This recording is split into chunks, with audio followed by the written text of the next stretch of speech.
Oke, kita mulai ya. Selamat pagi, Assalamualaikum warahmatullahi wabarakatuh. Suaranya terdengar?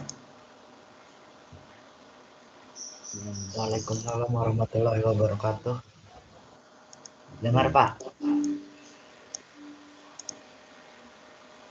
Baik.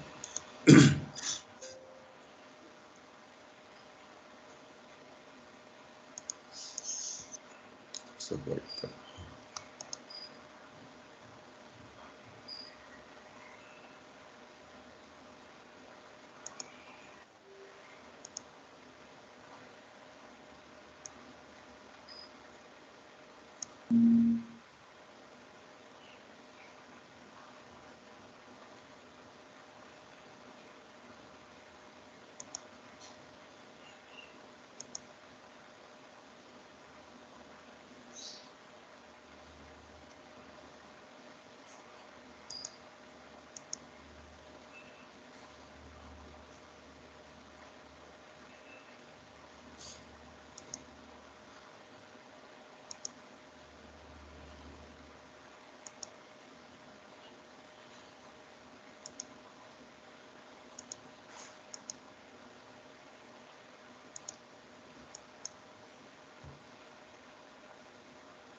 Oke, semoga ini terlihat ya.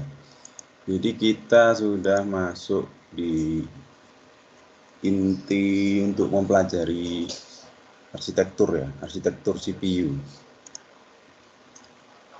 Bentar, ini kenapa?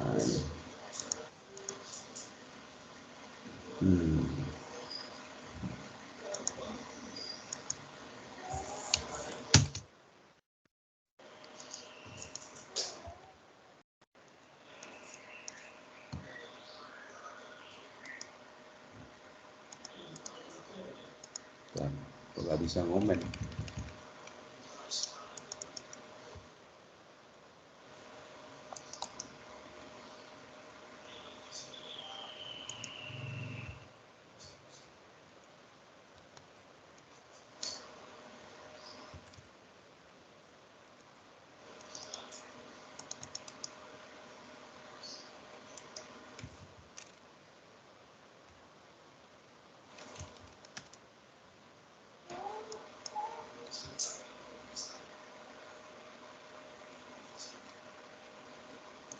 Oke.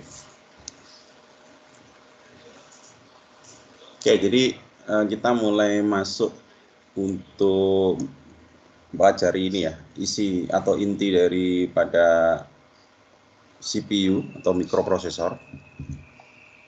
Jadi mikroprosesor itu ya, di dalamnya itu bagian-bagiannya sebenarnya hanya ada ini ya. Ada control unit, ada arithmetic logical unit, ada memory unit atau kita sebut register ya. Dan kemudian nanti ada input dan output gitu. Nah, jadi kalau kita rangkum sebenarnya isi daripada mikroprosesor itu hanya ada 4 bagian itu. Nah, yang pertama ada ALU gitu ya. ALU itu apa? Arithmetic. Ya. Aritmetik itu kan matematik ya. Nah, arithmetic, logic, unit gitu ya. Jadi ini adalah bagian terpenting di komputer karena kita tahu fungsi komputer utamanya itu adalah untuk mesin penghitung ya. Awal mulanya kan komputer ini dibangun, diciptakan untuk menghitung, sehingga fungsi perhitungan dan fungsi untuk logika itu masih tetap ada ya, bahkan menjadi yang utama. Nah, Contohnya nanti yang menangani proses perhitungan perkalian bagian, ya, tambah kurang dan lain-lain itu adalah unit yang namanya ALU ini. Ya, unit yang namanya ALU. Nah, kemudian nanti ada unit yang kedua, namanya adalah apa? CU ya, CU. Ya. Kontrol unit gitu kan. Kontrol unit itu apa gitu ya? Kontrol unit ini yang bertugas untuk mengkoordinasi, mengatur jalannya data-data yang masuk ke dalam CPU, ke dalam mikroprosesor. Nah, ini biasanya nanti di kontrol unit ini tempatnya operating system berada. Operating system.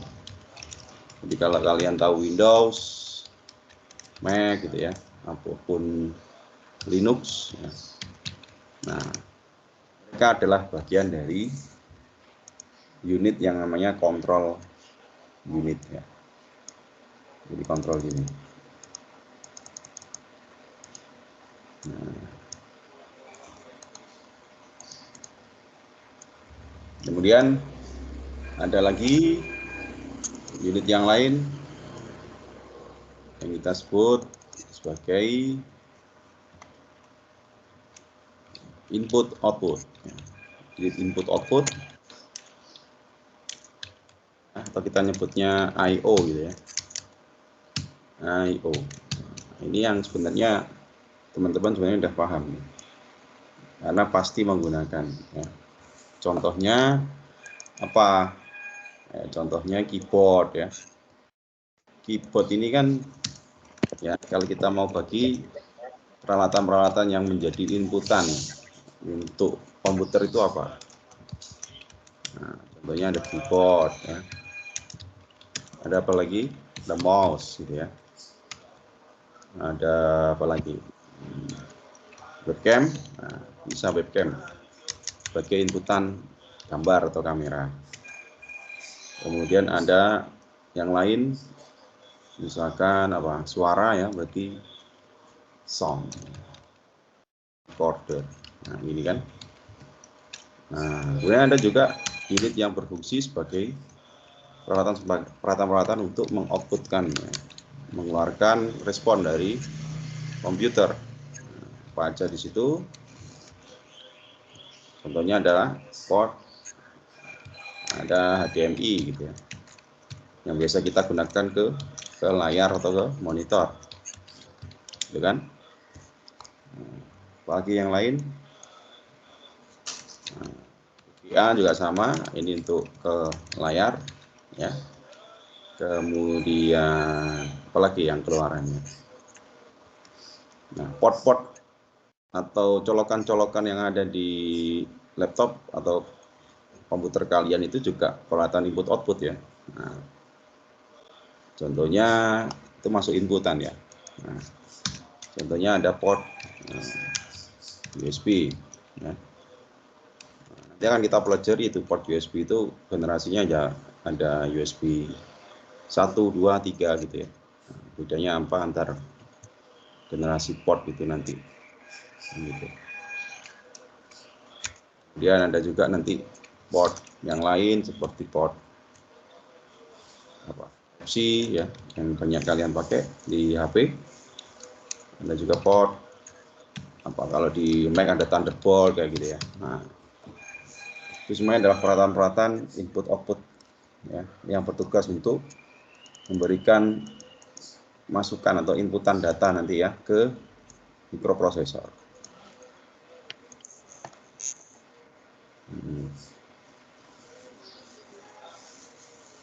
Kemudian nanti ada juga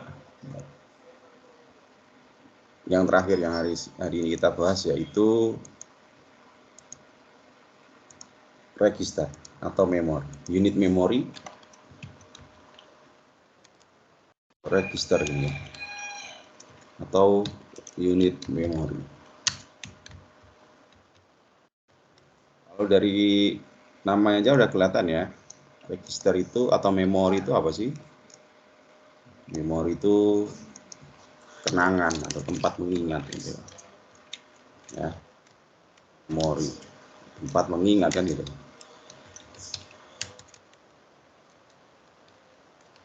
Nah, tempat mengingat. Nah, komputer pasti ya punya memori ya, dan komputer itu sebenarnya memorinya terbagi jadi dua jenis ya, yaitu bisa mengingat secara permanen ya, dan yang kedua mengingat tidak permanen atau sementara, mengingat sementara ya.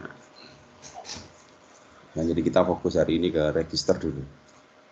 Jadi komputer mengingat secara sementara, dalam bahasa teknisnya ini disebut sebagai volatil.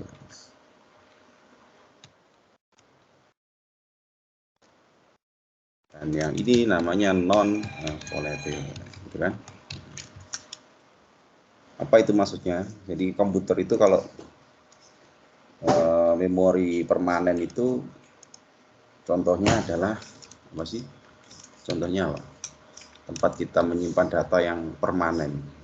Misalkan kita mengerjakan tugas nih, tugas dari dosen, kemudian kita simpan hari ini nggak selesai, kita simpan, kita lanjutkan besok.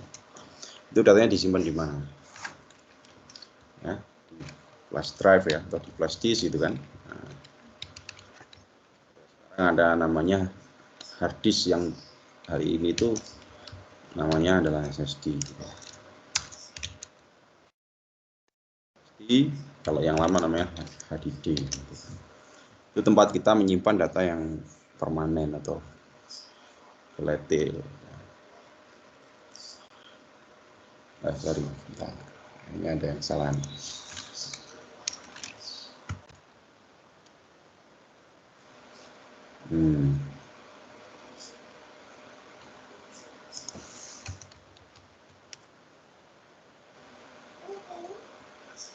Oh sorry, saya yang kebalik.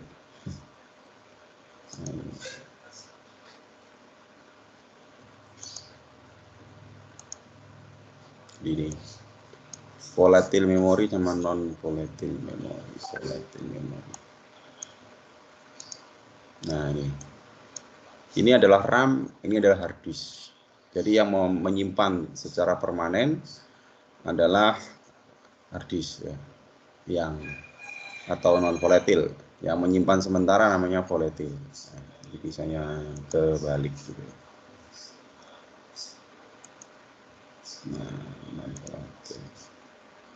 Non volatil dan volatil. Jadi kalau listriknya dicabut, data itu akan hilang. Nah, itu mengingat sementara. Kalau datanya atau kalau listriknya tidak dicabut, dia tidak akan hilang, tetap tersimpan di situ. Itu berarti mengingat permanen atau non volatil.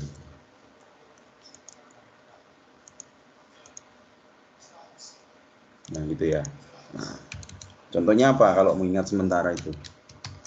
Contohnya adalah peralatan-peralatan memori yang ada di komputer itu ya, RAM, nanti akan kita pelajari. Mungkin teman-teman sudah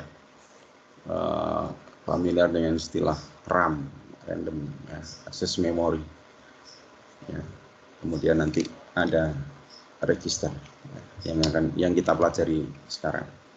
Itu mengingat sementara ya, jadi dia mengingat sementara. Nah, pertanyaannya kenapa harus mengingat secara sementara? Kenapa enggak langsung aja diingat secara permanen semua kan gitu. Ini berkaitan dengan prinsip kerja komputer ya. Jadi komputer ini cara kerjanya adalah berbasis urutan ya, atau antrian. Jadi dia harus diantrikan. Ya. Cara tempat mengantrikan data itu adalah disimpan sementara di register atau di tempat mengingat sementara, di RAM atau di register gitu ya. Nah, sekarang akan kita bedah apa itu register gitu ya. Jadi menggunakan analogi lagi, kalau ini ada CPU di sini ya, ini atau mikroprosesor gitu ya. Nah, kalau ini kita ibaratkan mikroprosesor ini dengan analogi air ya. Jadi register ini seperti bak penampungan air, gitu ya. Seperti bak penampungan. Nah, ini kan. Nah, dia menerima atau menampung data, aliran data ya. Kalau kita analogikan ya ke air, berarti dia mampu menyimpan berapa liter gitu ya, berapa liter air. Nah, kalau teman-teman tahu di pembahasan sebelumnya kita sudah bisa membedakan kemampuan atau perkembangan mikroprosesor itu. Sebagai contoh, kalau prosesornya Intel itu ada Core i3, i5, i7, ya, i9 gitu ya. Kita kemarin sudah punya kesimpulan bahwasanya perbedaan antara mikroprosesor ini salah satunya adalah di jumlah transistor ya. Nah, gitu. Di jumlah transistor. Betul kan? Terus yang lain apa kemarin yang kalian jawab di ujian ya? Nah, itu apa aja yang membedakan antar satu mikroprosesor dengan yang lain, antara satu generasi mikroprosesor dengan yang lain gitu ya. Itu jumlah transistornya beda, ukurannya hampir sama ya. Nah, yang jelas kecepatannya semakin lama semakin besar atau semakin cepat kan gitu. Nah, ada satu hal lagi yang membedakan adalah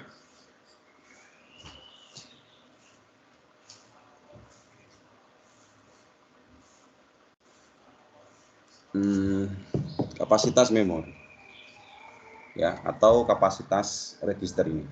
Ternyata masing-masing mikroprosesor ini itu punya perbedaan kapasitas registernya ya, kapasitas memorinya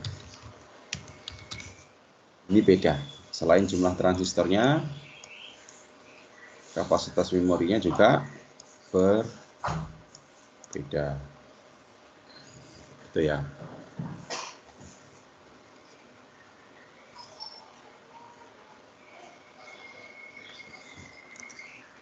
Nah, ini yang kita bahas. Kenapa kapasitas memorinya berbeda? Coba ya.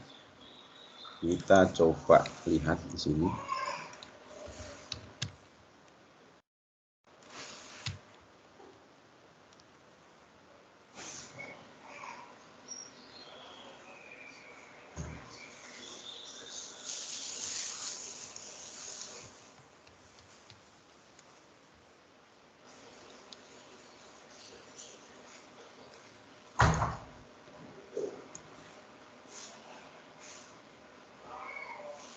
Ini case-nya ini beda.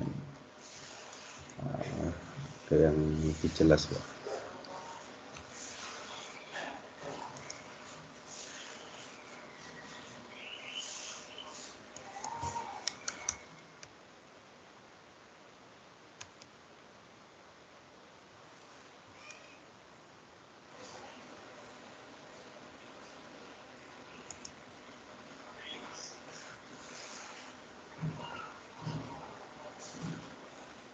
Nah, ini bisa nih smart case.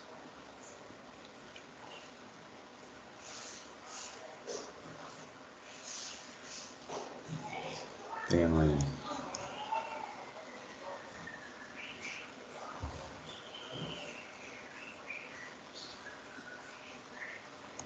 Atau ini aja ya, gampang.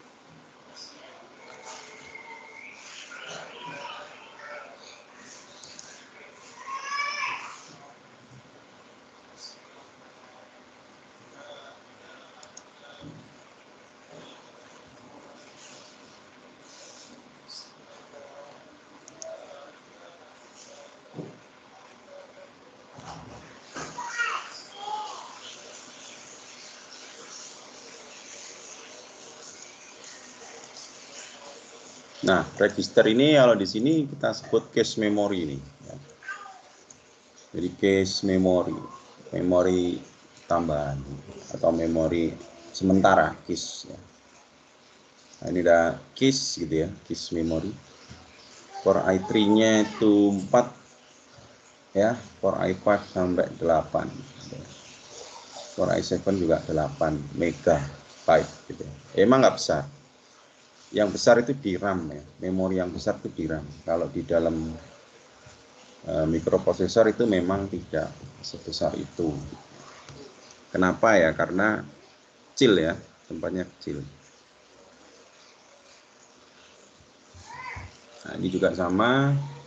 Kita lihat Core i3 ya, semakin tinggi versinya, memori atau registernya semakin besar. Gitu kan.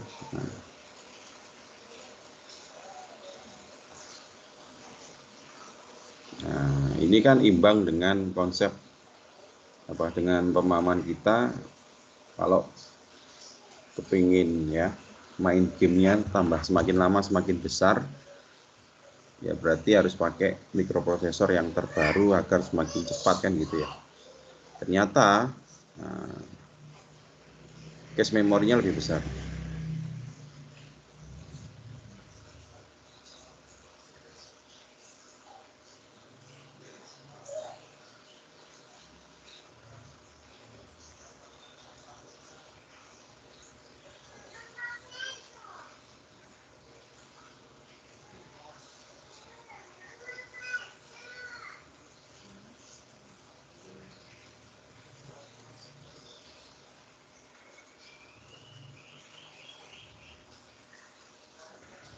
Oke. Nah, sekarang kalau kita tahu tadi ya, semakin besar ya, berarti semakin terbaru, ini kapasitasnya juga semakin naik. Nah, memorinya semakin besar. Nah, berarti kalau di sini kita ibaratkan di Core i3 ini misalkan 3 liter gitu ya. Nah, bisa menampung air 3 liter. Di sini berarti 5 liter gitu ya, 7 liter, 9 liter gitu kan. Nah, itu semakin naik. Nah, kenapa harus ada cache memori ini? Nah, sekarang kita akan ambil contoh ya, dan kita ambil contoh kasus ya, ketika kita menggunakan komputer untuk ya, penggunaan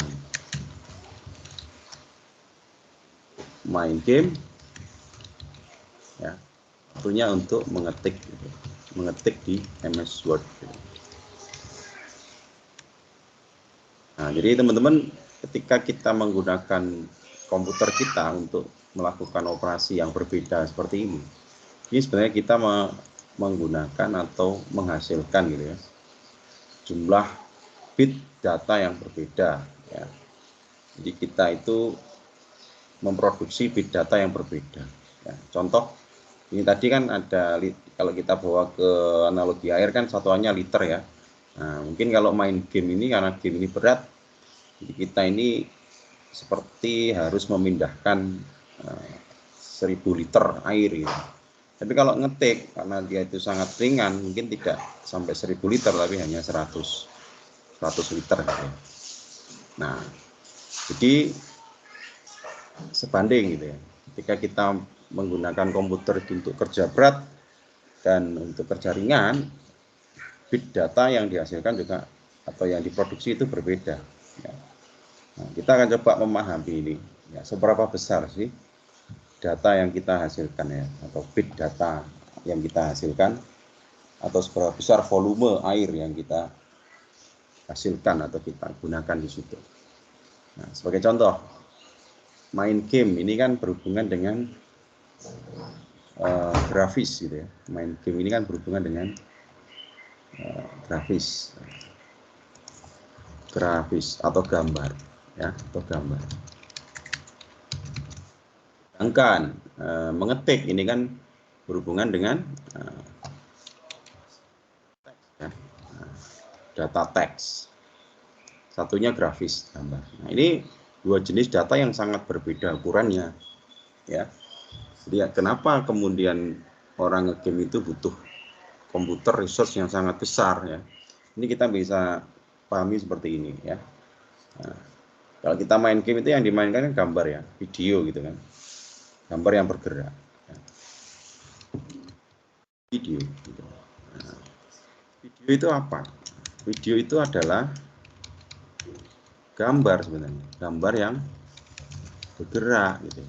Nah, jadi video itu atau game itu sebenarnya adalah kumpulan gambar-gambar yang digerakkan. Gitu. Nah, kalau di sini kita bisa lihat frame in animation. Nah, ini ya. Jadi kalau teman-teman tahu komputer itu ya, kita membuat animasi atau sebuah film gerakan orang berjalan. Ini kita harus menyediakan beberapa posisi gambar yang berbeda. Posisi gambar pertama ada di sebelah kiri. Posisi berikutnya gambarnya harus di sebelah kanannya. Di sebelah kanannya lagi, sebelah kanannya lagi. Nah, jadi video itu adalah urutan gambar yang bergerak gitu loh. Urutan gambar yang bergerak. Sama seperti ini. Nah, kalau kita mau membuat animasi gambar sebuah seorang yang senam seperti ini ya, kita harus menggambarkan setiap posisi atau keyframe-nya ya, setiap posisi benda ini atau orang ini yang kemudian nanti kita tinggal animasikan ya, kita tampilkan secara berurutan sehingga menjadi film gitu loh ya, begitu. Sehingga film itu sebenarnya adalah kumpulan gambar. Semakin banyak posisi yang digambar, film itu akan semakin halus, akan semakin gerakannya semakin halus, animasinya semakin halus. Kalau di game itu adalah istilah frame per second. Kalau teman-teman bermain game itu ada istilah frame per second ini ya.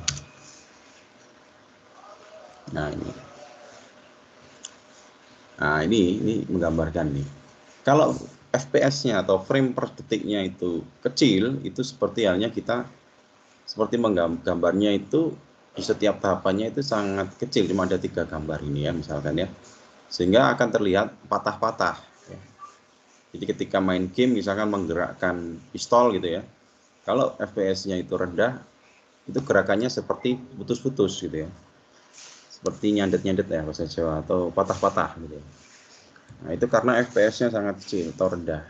Kalau FPS-nya tinggi, gerakannya akan semakin halus. Ketika kita membawa senjata, menembak ya, menggerakkan pistol, itu akan semakin halus gerakannya ya, karena FPS-nya tinggi. FPS yang tinggi itu dihasilkan dari kumpulan gambar yang semakin banyak ya, di setiap posisi dia gambar. Nah, jadi kalau 120 FPS itu seperti ada 120 gambar yang dalam 1 detik. Kalau 30 sehingga ada 3 gitu. Nah, jadi kayak gini. Gambarnya akan patah-patah atau ngeblur gitu ya. Kalau FPS-nya tinggi akan semakin detail gitu ya.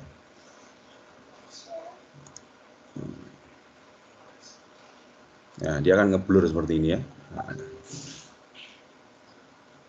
gitu. Nah, berarti gitu kan. Berarti data itu kalau kalian misalkan berhubungan sedang main game yang gamenya itu sangat berat dan resolusinya tinggi, kita akan menghasilkan banyak gambar. Ya, nah, sekarang kita pahami gambar.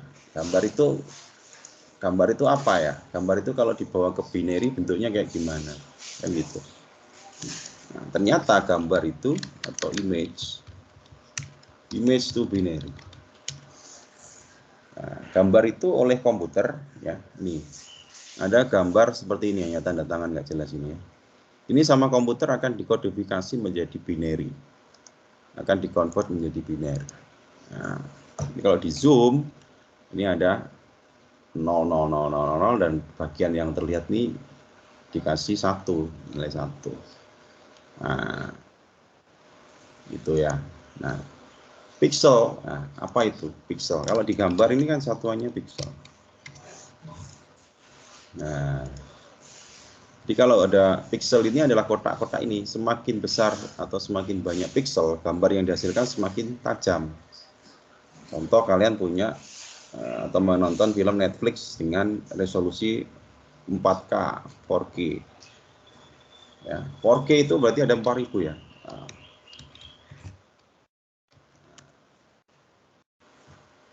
Nah, ini sekitar inilah 4000-an, 3840 pixel. Berarti ada kotak-kotaknya ini sejumlah 3840-an ini pixelnya atau kotak-kotaknya. Ya.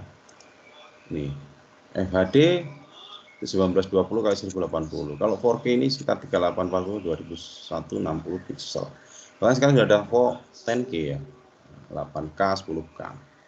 Berarti titik-titiknya akan semakin kecil yang memberikan konsekuensi gambarnya akan semakin halus, semakin detail. Ya. Nah, dan semakin halus dan semakin detail. Nah, tapi ada efeknya ketika kita gambar kita ini resolusinya tinggi, ukurannya akan membengkak. Ya. Size ukuran filenya, file size-nya akan membengkak. Ya. Pernah download gambar atau video, misalkan dari internet, film misalkan, pasti ukurannya bergiga-giga. Ya. Semakin tinggi Blu-ray misalkan itu akan sangat besar filenya, bisa 5 giga ke atas. Ya. Kenapa seperti itu? Ya balik lagi, satuannya data itu kan bit ya, bit, byte, gitu ya, 5 GB. 5 GB kalau dikonversi menjadi bit ya, 5 GB kalau dikonversi menjadi bit berapa gitu. Nah, pasti besar ya. Nah, coba kita umpamakan ya. Jadi kalau pixel ini tadi, nah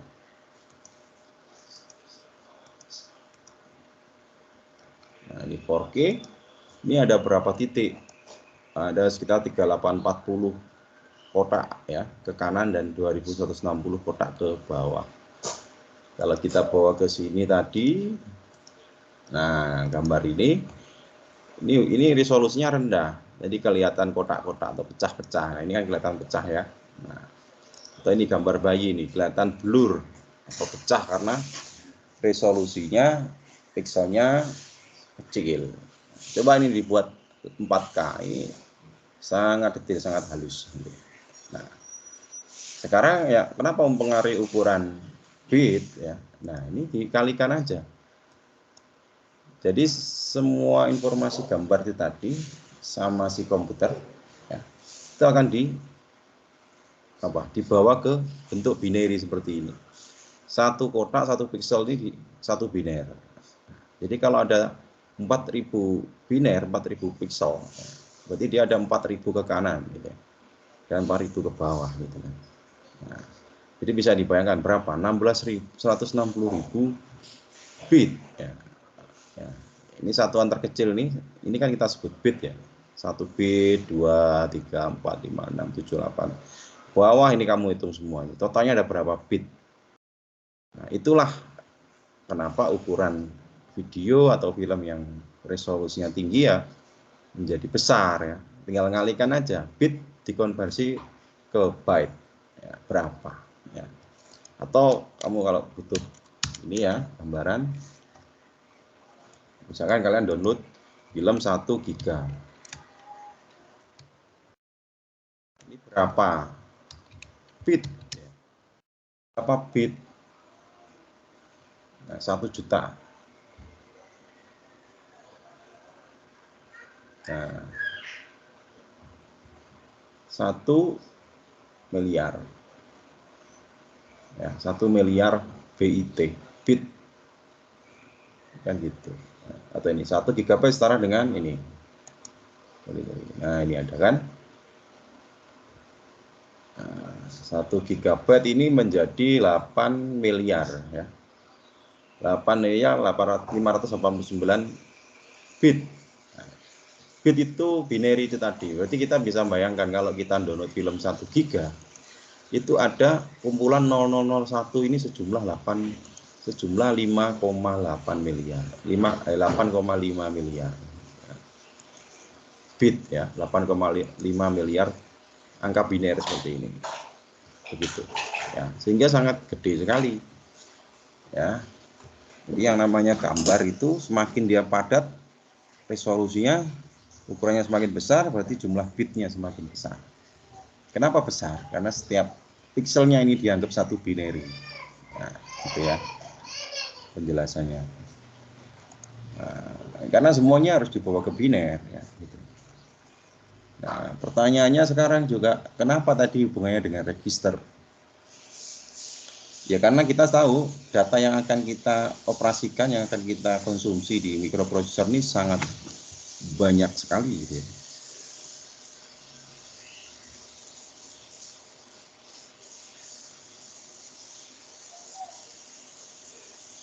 Sudah banyak sekali. Oke, bentar ya.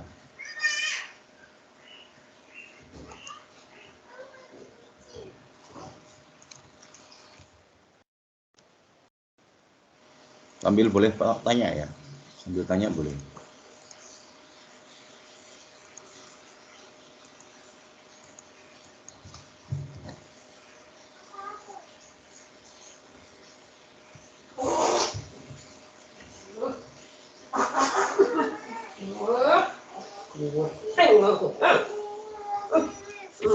Kenapa?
Oke, kita lanjut lagi ya.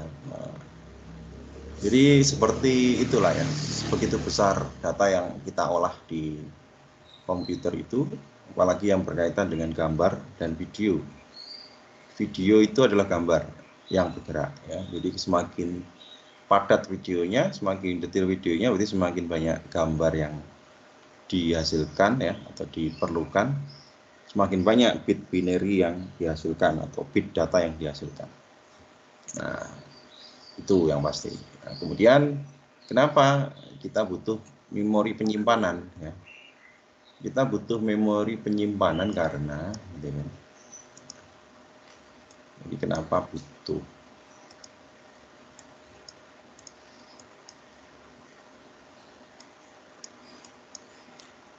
Jadi kenapa butuh? Karena kalau kalian tahu, misalnya Core i7 ini seperti halnya orang ya, yang mempunyai 7 tangan. 7. Ya, kalau Core i3 berarti dia hanya punya 3 tangan ini gitu. Nah, jadi ibaratkan orang ini adalah pramusaji atau koki ya yang tugasnya masak gitu ya. Karena tangannya hanya 7 ya, dia sebanyak apapun orang yang datang atau data yang datang ke restoran itu ya, dia harus nunggu karena kokinya hanya punya tangan 7 kan gitu. Seperti itulah komputer ya. Jadi walaupun dia itu core-nya tinggi, kalau datanya besar, jadi dia tetap harus menunggu antrian ya, karena si kokinya hanya bisa melayani 7 piring ya, 7 customer dalam satu waktu. Gitu. Sehingga yang lain harus menunggu. Nah, pertanyaannya adalah orang menunggu itu loh kan perlu disiapkan tempat gitu ya. Jadi data itu ketika menunggu di dalam mikroprosesor itu perlu ditaruh di mana gitu kan. Naruhnya ada di register ya. Register itu tadi yang di sini tadi. Di register ini ada tempat untuk parkir ya, tempat parkir gitu. Nah, untuk memarkirkan data-data sebelum dia diproses oleh CPU ya atau core-nya ini ya, untuk ALU ya atau yang lain. Nah, ini perlu diparkirkan datanya ini. Kalau dia tidak ada tempat parkir ya, ibaratnya kalau di restoran tadi customer tidak akan jadi beli ke restoran ya karena tidak ada tempat untuk parkirnya, mobilnya sudah nggak ada tempat parkir ya, mending cari tempat makan di lain kan gitu. Atau artinya ya tidak terlayani ya. Ya, kalau dalam teknis mungkin ya gambarannya komputer itu ngehang gitu ya karena sudah tidak mampu untuk melayani data yang masuk. Ngehang, not responding atau blue screen mungkin bisa jadi seperti itu ya, kalau di komputer. Nah, sehingga kita perlu menyiapkan ruang-ruang kantong-kantong parkir itu tadi untuk melakukan penyimpanan sementara sebelum diproses oleh unit pemrosesnya. Gitu.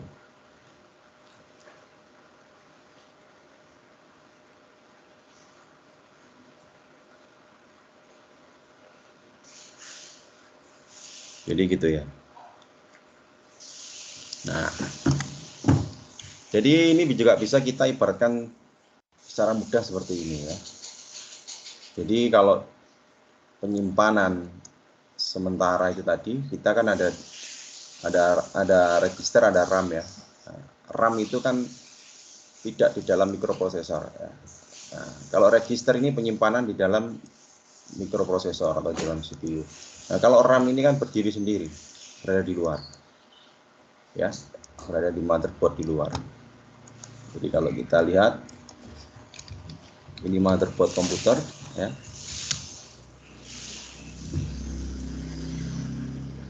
Mana yang kelihatannya?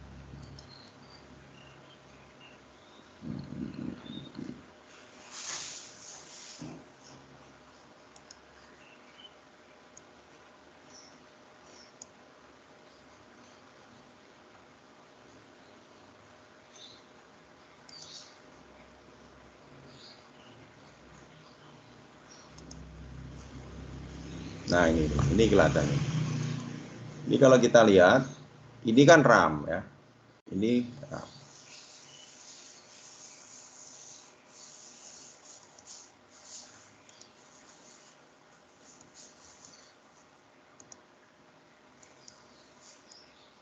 Jadi ini RAM, ini mikroprosesor ya, atau register ada di sini. Ini kan terpisah, ya, dia berada di luar mikroprosesor, ya kan?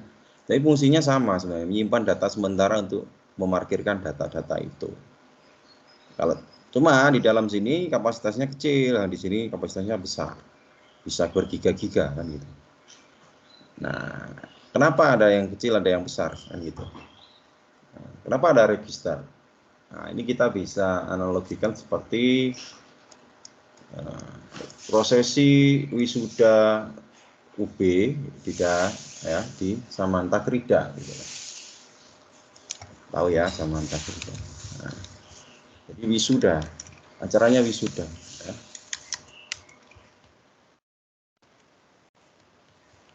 Acaranya wisuda. Nah, yang di wisuda adalah ada banyak sekali ya, ada 10.000 mahasiswa gitu ya. Dan kapasitas Samantakrida itu tempat duduknya itu hanya 1.000 gitu ya. 1.000 kursi. Nah, lalu gimana? Yang 9.000 orang dia harus ngantri di mana? Kan dia harus ngantri di sekitar sini toh. Nah, ada yang diantrikan karena nggak cukup di sekitar Samantakrida, dia harus ditaruh di Wilkom. Ada yang ditaruh di depan sana di kedokteran atau di teknik sana. Jadi sangat jauh ya. Nah, RAM itu ya, random access memory tadi, RAM itu analoginya seperti parkiran di FK itu tadi, di kedokteran, di Wilkom, di teknik gitu ya, yang dia berada di luar sistem, tapi punya lahan yang sangat luas gitu ya. Bisa untuk memarkirkan banyak kendaraan. Nah, sedangkan register ya, atau memori yang ada di dalam mikroprosesor kita ibaratkan seperti Samantakrida ya. Nah, jadi dia hanya bisa memarkirkan orang ya, sejumlah kursi yang ada di dalam Samantakrida. Jadi memori atau register itu gambarannya seperti kursi-kursi yang ada di dalam Samantakrida yang berada di tribun-tribun itu. Jumlahnya 1.000 kursi. Nah, dari situ kan kelihatan toh. Nah, wisuda itu kan dipanggil satu-satu. Jadi inti pemrosesannya ada di sini. Jadi dia dipanggil satu-satu. Nah, otomatis yang akan cepat dipanggil ya adalah yang berada di dalam Samantakrida. Artinya data harus tetap di mikroprosesor, di komputer harus tetap diantrikan di dalam register atau di dalam memori sementara di mikroprosesor, di dalam mikroprosesor, karena dia yang paling dekat dengan unit pemrosesan, bisa di ALU atau di control unit. Nah, jadi analoginya seperti itu, tapi dia tetap butuh yang lain, tetap nggak cukup, makanya dibantu oleh RAM ya, dibantu oleh RAM di luar gitu ya, RAM-nya ada di luar. Nah, ini untuk kantong parkir tadi gitu ya. Nah, kemudian kan nanti ada panitia nih, panitia yang bertugas untuk memanggil ya. Misalkan nih jam 8 sampai 9 itu waktunya vokasi gitu ya. Jam 10 waktunya FT misalkan teknik ya. Berarti kan panitia ini harus memanggil si teman-teman teknik untuk segera bergerak geser ke Samantakrida loh. Nah, inilah fungsi daripada control unit ya. Jadi control unit CU ini. Jadi CU ini bertugas seperti koordinator ya, atau panitia tadi yang berfungsi untuk mengatur antrian ya, mengatur antrian orang atau mengatur antrian data di dalam mikroprosesor, karena komputer atau mikroprosesor bekerjanya secara berurutan ya, atau berantri, karena tangannya cuma 7, cuma 5, cuma 3 itu ya. Nah, jadi control unit ini nanti diperankan oleh operating system, oleh Windows, oleh Mac, oleh Linux ya, Linux, Ubuntu, untuk mengatur pemrosesan atau antrian data untuk diproses di mikroprosesor. Nah, cuma register berfungsi untuk lahan parkir untuk menempatkan data-data itu sementara gitu ya, biar nanti cepat dipanggilnya, makanya perlu diatur parkirannya itu. Tempat untuk menampungnya namanya register kalau di dalam mikroprosesor ini ya, namanya register. Kalau di luar mikroprosesor namanya RAM gitu ya. Semoga jelas ya. Nah, itu gambaran dari register. Lanjutnya nanti kita akan kalau masuk ke control unit, nanti kita akan semakin paham bagaimana komputer itu bekerja ya. Kenapa perlu diatur ya, perlu diurutkan. Ya. Caranya ngurutkan gimana? Kan gitu. Nah ini mungkin terakhir ya, saya kasih contoh kasus misalkan operasi perhitungan ya. Kita mau menjumlahkan angka 5 dan 6. Yang hasilnya harusnya 11 ya. Nah, ini kalau kita visualisasikan ke dalam proses di dalam mikroprosesor itu sebenarnya bisa ya. Jadi gini, register ini kita ibaratkan sekarang tidak lagi tandon air ya, tapi dia seperti lemari ya, yang di dalamnya ada banyak laci.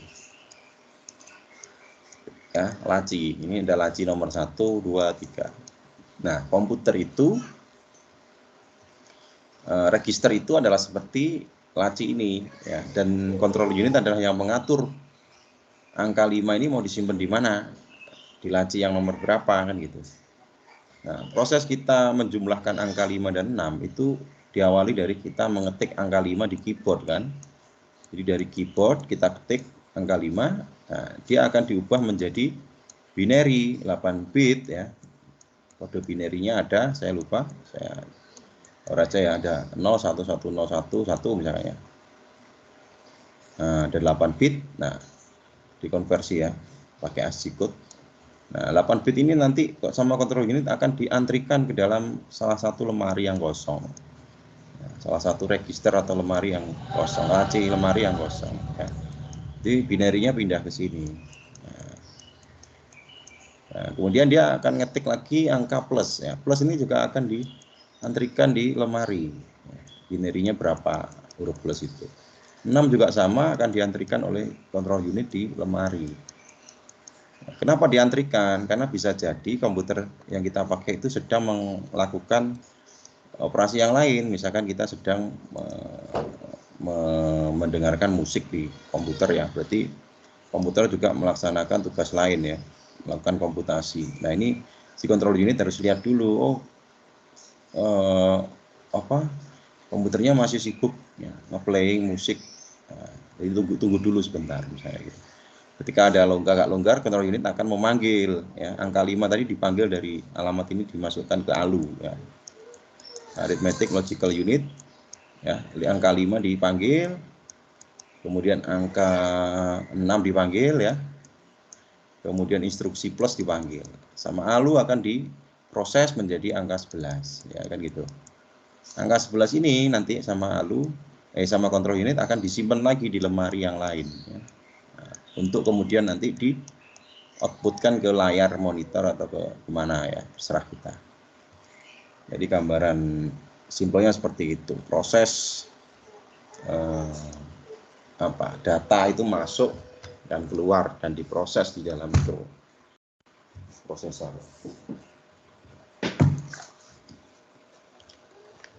Silakan jika ada pertanyaan.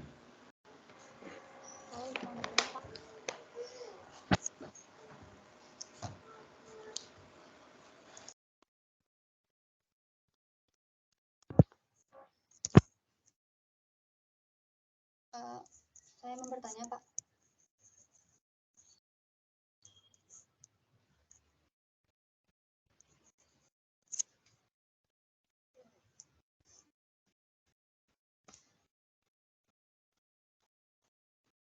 Ya langsung aja Pak Ibi kalau mau tanya.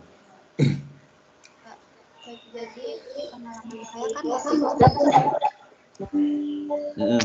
Gimana? resolusinya kan saya pakai yang 1080.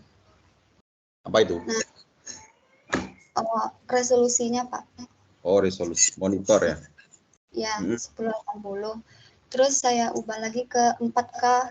Nah, itu kenapa seharusnya kan lebih bagus videonya, Pak. Ini video saya malah blur dan kayak ngezoom gitu jadinya, Pak. Itu gimana, Pak? Kayak apa ngezoom? Iya, ngezoom gitu jadinya, Pak.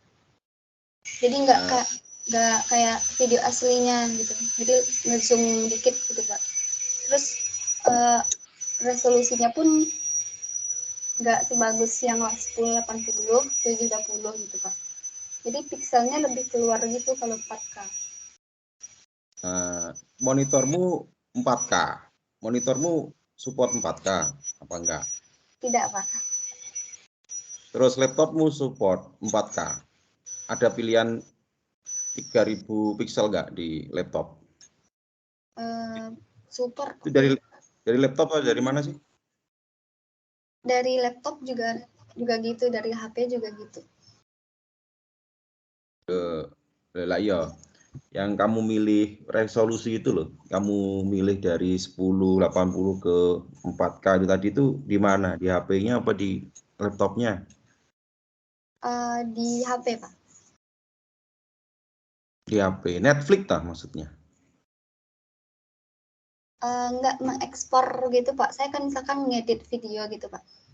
Nah, terus ya saya pilih awalnya 1080 itu hasilnya bagus.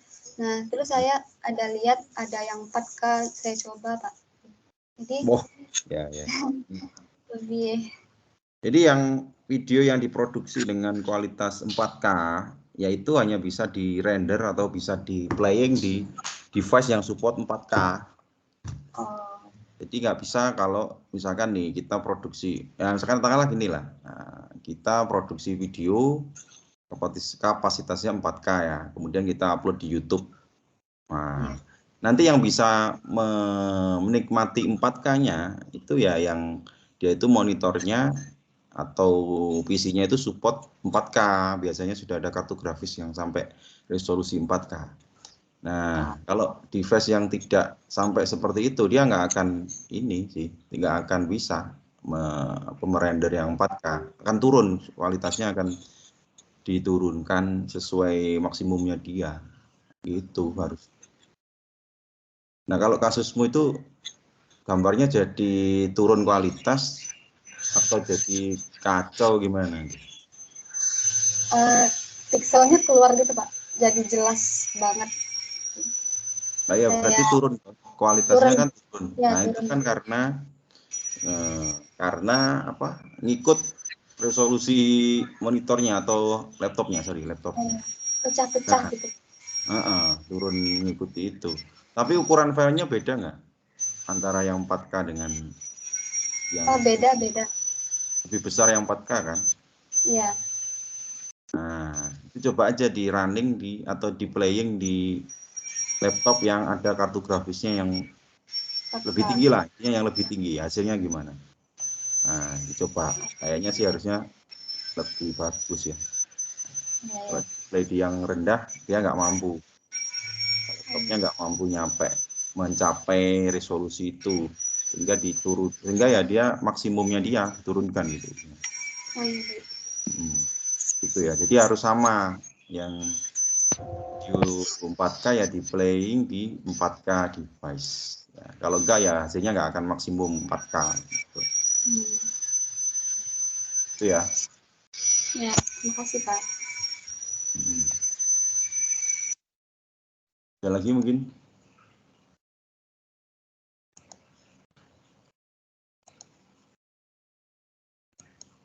Oke ya, mungkin hari ini sampai situ aja.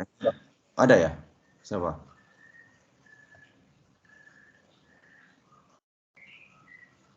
Kalau nggak ada, Pak, ada Pak?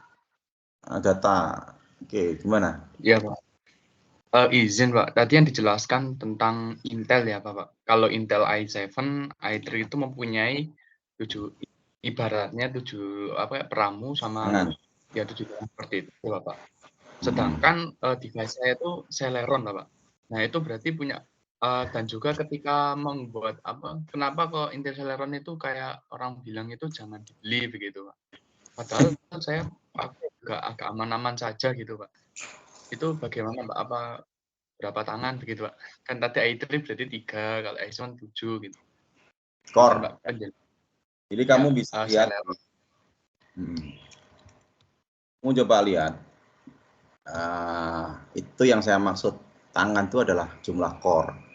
Jadi Celeron itu sebenarnya juga ada core-nya, semua CPU ada core-nya. Nah, jumlah core-nya berapa itu bisa dilihat. Bentar. Kita coba lihat ya. Share screen.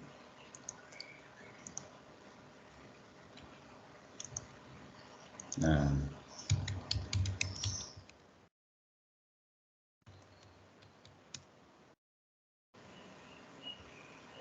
Celeron. Nah, Celeron ini bisa 4 core nih. Core-nya ada 4.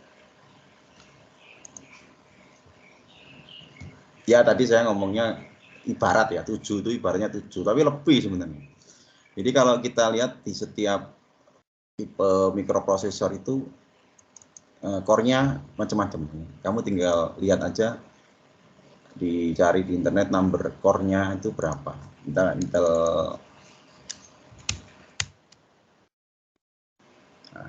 9. Nah, Core i7 ini ada core-nya ada 8 gitu ya. Tangannya 8 gitu ya. Nah, kalau Core 2 Duo, nah ini juga bisa dilihat nanti berapa ya. Core i.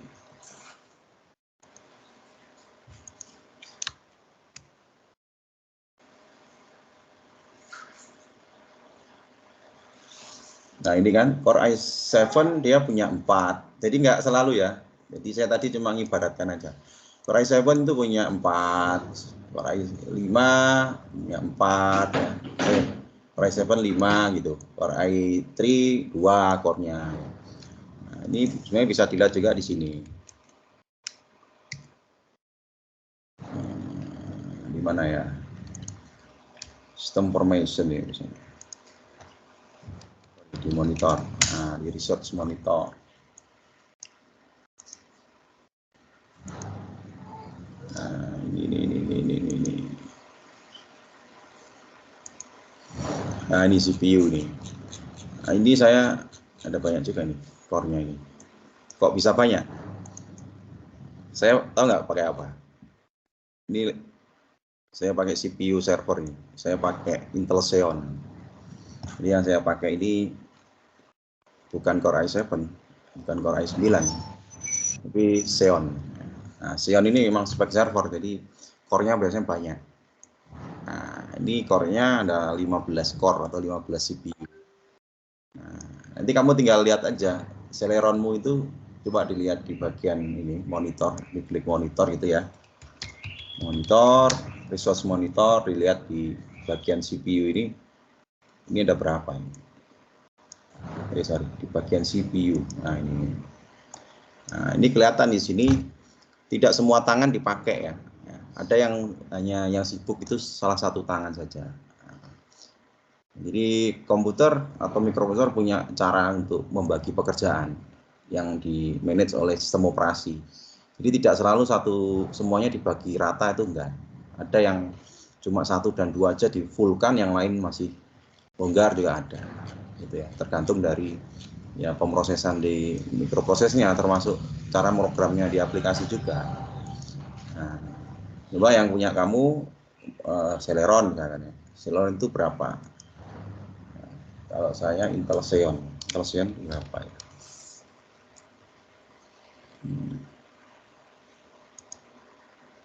Nah, Intel Xeon itu bisa sampai 40 core ya.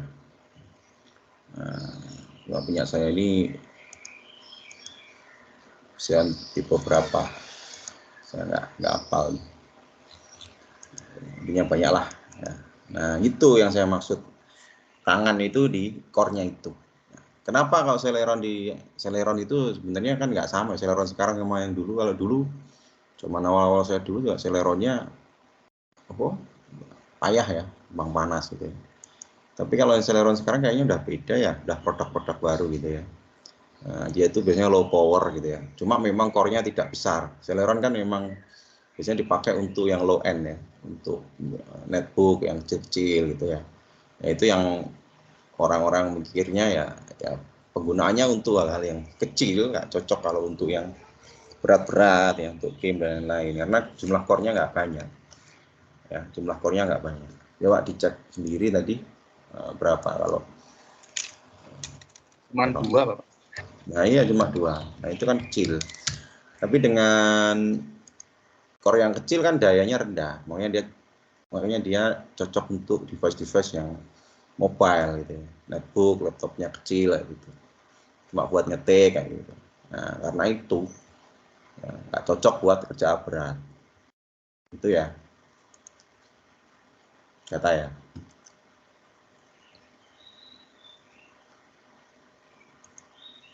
Ada lagi mungkin yang lain?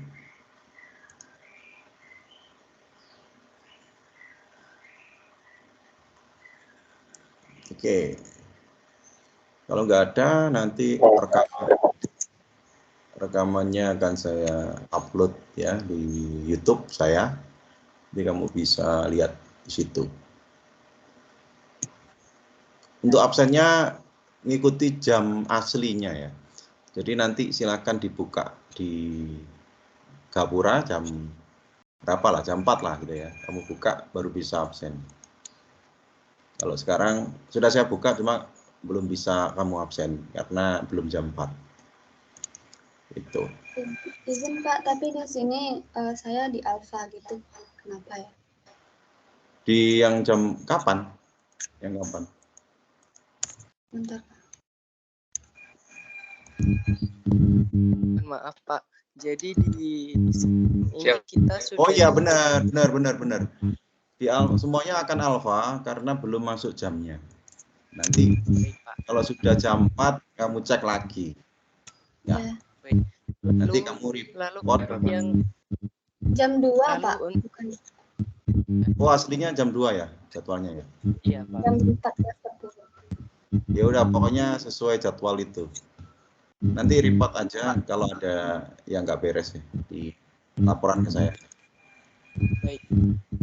Mohon maaf untuk yang alfa kemarin yang saya ingin klarifikasi Bapak itu bagaimana ya Pak? Soalnya kebetulan saya sudah WA ke Bapak, cuman belum dibaca mungkin Pak ya. Kamu WA lagi aja. WA lagi sekarang. Baik Pak. Ya. Oke ya, saya akhiri untuk hari ini. Terima kasih. Assalamualaikum warahmatullahi wabarakatuh. Waalaikumsalam.